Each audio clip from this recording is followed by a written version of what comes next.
Hi guys, எல்லாரும் எப்படி இருக்கீங்க? இங்கிலாந்து இந்தியா மூன்றாவது ஒருநாள் போட்டி முதல் இன்னிங்ஸ் பார்த்தீங்கன்னா வெற்றிகரமாக முடிவடைந்திருக்கிறது. 50 ஓவர் முடிவில் 356 ரன்களை எடுத்து அனைத்து விக்கெட்டுகளையும் இழந்திருக்கிறது இந்திய அணி.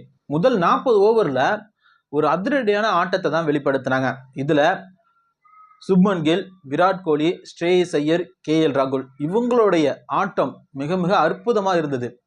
ரோஹித் சர்மா கடந்த போட்டியில மிக சிறப்பாக விளையாண்டிருந்தாரு. அதே தாக்கம் இந்த போட்டியில இருக்கும் அப்படின்னு எதிர்பார்த்தோம். ஆனா அவர் ஒரு ரன்னிலேயே மார்க் அவுட்டுக்கிட்ட அவுட் ஆக்கிட்டாரு. அதை தொடர்ந்து சுப்மன் கில், விராட் கோலி இவங்க 2 பேரும் பார்த்தீங்கன்னா ஒரு முறையான பார்ட்னர்ஷிப் அமைச்சாங்க. அகமதாபாத் நரேந்திர மோடி ஸ்டேடியம் அப்படின்னாலே சுப்மன் கில்லை கையிலேயே பிடிக்க முடியாது.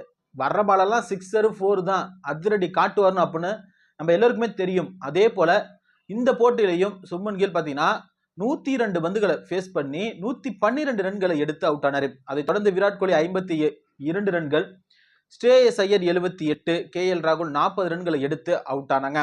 அதற்கு பிறகு வந்த ஹர்திக் பாண்டியா, அக்ஷர் பட்டேல், வாஷிங்டன் சுந்தர் இவங்க பெரிதா ஸ்கோர் அடிக்கல அப்படிங்கிற ஒரு காரணத்தினால தான் 50 ஓவர் முடிவதுக்குள்ள இந்திய அணி பார்த்தீங்கன்னா வெறும் 356 ரன்களை மட்டுமே எடுத்து ஆல் அவுட் ஆயிட்டாங்க.